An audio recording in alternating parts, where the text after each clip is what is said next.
قرآن پاک کہتا ہے وَلَا تَلْبِسُوا الْحَقَّ بِالْبَاطِلِ، حق اور باطل کو گڑمڑ مت کیجیے۔ ظاہر ہے کہ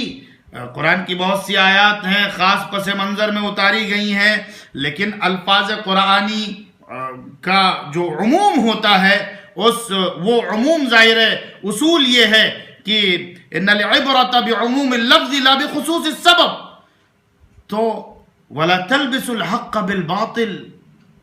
یہ حکم دیا جا رہا ہے حق اور باطل کو گڑمڑ مت کیجیے۔ یہ حکم دیا جا رہا ہے لا یغتب بعضکم بعضا، کوئی کسی کی غیبت نہ کرے۔ یہ حکم دیا جا رہا ہے ولا تقف ما لیس لک بہ علم،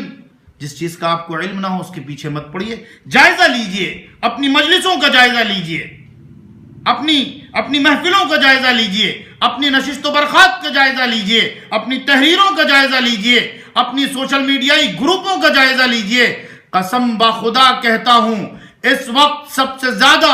اگر غیبتوں میں، اگر حق و باطل کو گڑمٹ کرنے میں، اگر اتنی سی اچھی بات میں اتنی سی بری باتیں ملانے میں، اگر اتنی سی صحیح بات میں، یا یوں کہیے کہ رائی کو پہاڑ بنانے میں اگر کوئی سب سے آگے ہے تو ہم ہیں، آپ ہیں، ہماری اور آپ کی برادری کے لوگ ہیں، ہمارے جو سوشل میڈیائی گروپ ہیں۔ چہ جائے کہ وہ میکرون کا مقابلہ کرنے کے لیے ہوتے، چہ جائے کہ وہ جزیرۃ العرب کو کفر و شرک سے پاک کرنے کے لیے مہم چلاتے، چہ جائے کہ وہ جزیرۃ العرب پر بت پرستی کو واپس لانے والوں سے پاک کرنے کے لیے مہم چلاتے، چہ جائے کہ وہ اسلام کی نصرت کے لیے استعمال ہوتے، چہ جائے کہ وہ عزروہ کا کام کرتے، وہ نصروہ کا کام کرتے، یہ سب کچھ نہیں ہوتا ہے۔ ہمارے سوشل میڈیائی گروپ غیبتوں کے اڈے ہیں، غیبتوں کی مجلسیں ہیں، غیبتوں کی نشستیں ہیں، وہاں حق و باطل کو گڑمٹ کیا جاتا ہے، وہاں رائی کو پہاڑ بنایا جاتا ہے،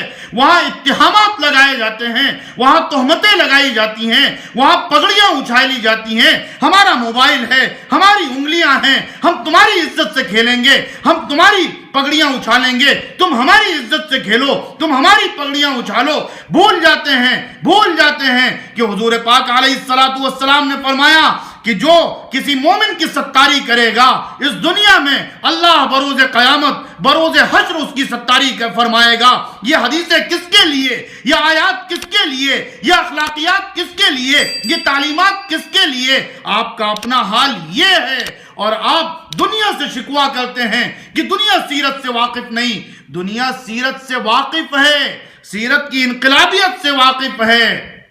دنیا قرآن کے انقلابی پیغام سے واقف ہے، اس لیے دنیا آپ کے در پہ آزار ہے۔ افسوس تو یہ ہے کہ آپ خود اپنے آپ سے واقف نہیں، آپ خود اپنے قرآن سے واقف نہیں، آپ خود اپنے نبی کی سیرت سے واقف نہیں، آپ کے اندر، ہمارے اندر خود نبی کی تعلیمات کا پرتو نہیں۔ یہی وجہ ہے کہ ہم اپنے کردار سے جو اسلام پیش کرتے ہیں وہ اسلام کچھ اور ہے، اور جس اسلام نے اس دنیا میں تاریخی انقلاب پیدا کیا تھا وہ اسلام وہ ہے جو نبی پاک علیہ الصلوۃ والسلام کی سیرت میں موجود ہے، اور جس کو لے کر کے نبی کے صحابہ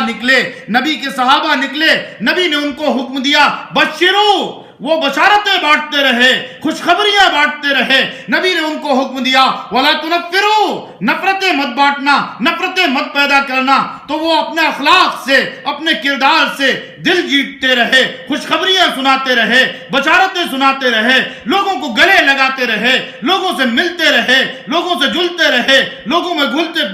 ملتے رہے، مظلوموں کی مدد کرتے رہے، اور دوسروں کی تکلیفوں کو اپنے اوپر لیتے رہے، اور اس طرح سے لوگوں کی خیر خواہی کرتے رہے کہ لوگ ان کے دامن میں آتے چلے گئے۔ پھر وہ دور آیا جس دور کے بارے میں بشارت دی گئی تھی، اور پھر قرآن مجید نے اس کا نقشہ